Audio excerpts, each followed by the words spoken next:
Nosotros somos el equipo 5 y esta es la práctica número 2 llamada preparación metalográfica.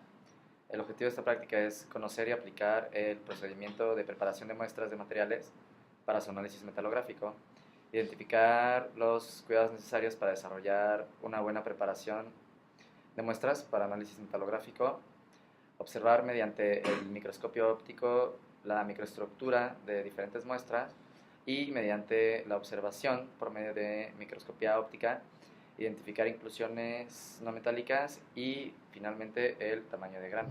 Se usa para cortar piezas como esta y sacar muestras. Lo primero que tenemos que hacer es abrir. Aquí ajustamos la pieza. Ya que está ajustada, cerramos.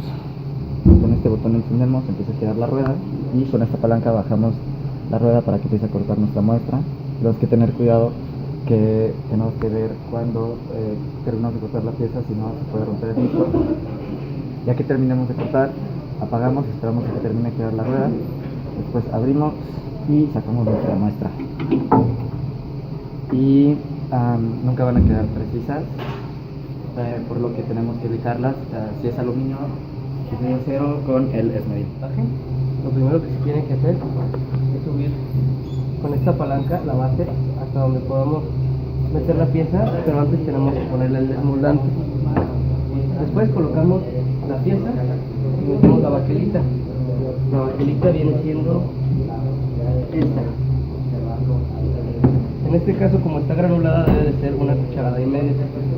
Después de eso ponemos la resistencia eléctrica. Se enciende, ponemos el tapón. Después de eso tenemos que mantener la presión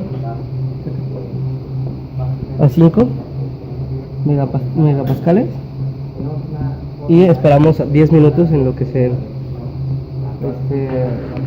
endurece.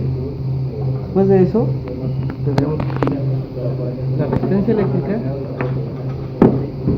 ponerle esta pieza que es para enfriarla.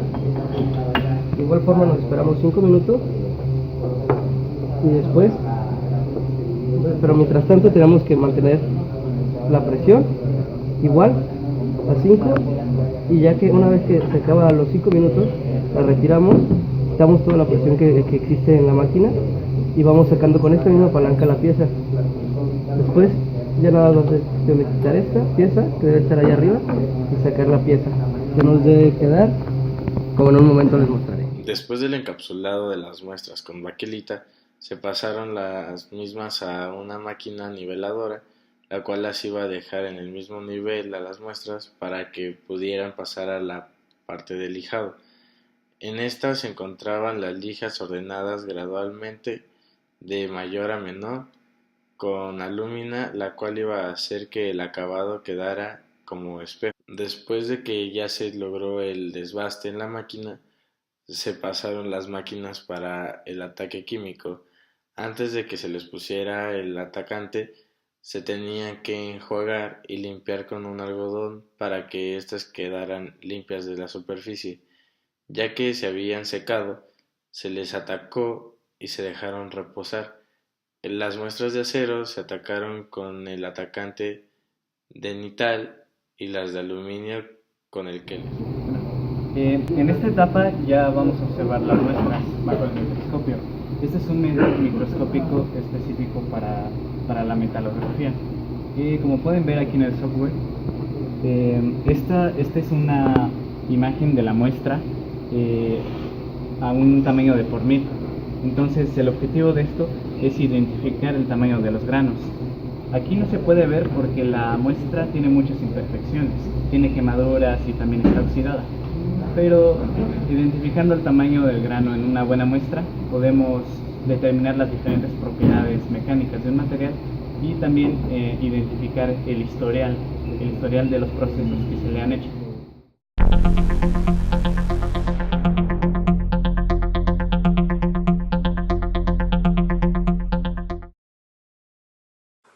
Entonces, primero, para calcular n mayúscula usamos la fórmula que es magnitud observada entre magnitud requerida al cuadrado, multiplicando todo eso por el número de granos observados. La magnitud observada en este caso fue de 500x.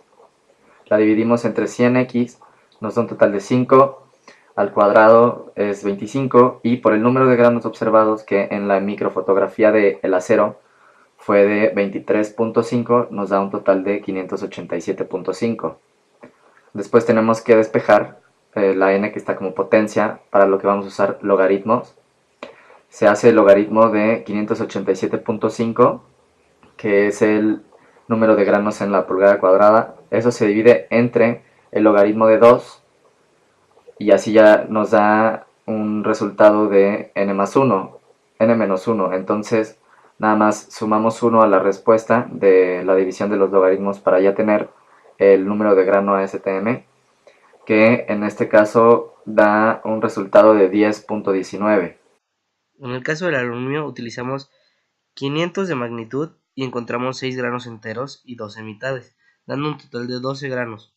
Utilizando estos datos, en la fórmula obtenemos que n es igual a 300.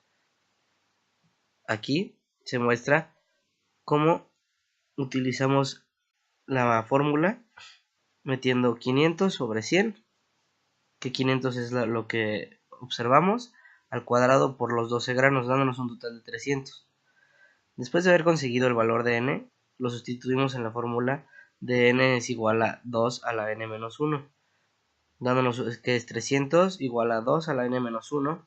Utilizamos logaritmos para poder quitar el 2n a la menos 1, lo cual nos dará un resultado al final de n es igual a 9.22, lo cual lo redondeamos siempre a 9. Aprendí cuán importante es la metalografía, ya que mediante ella se puede determinar cuál fue la causa de que, por ejemplo, un material no haya resistido. Además que con esto se puede saber sobre el historial de la muestra.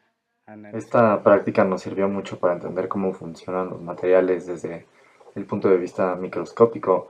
Los habíamos visto en teoría en la clase, pero ahora pudimos ver fotografías de cómo son los materiales en realidad, y eso ayuda mucho a entender también cómo funcionan.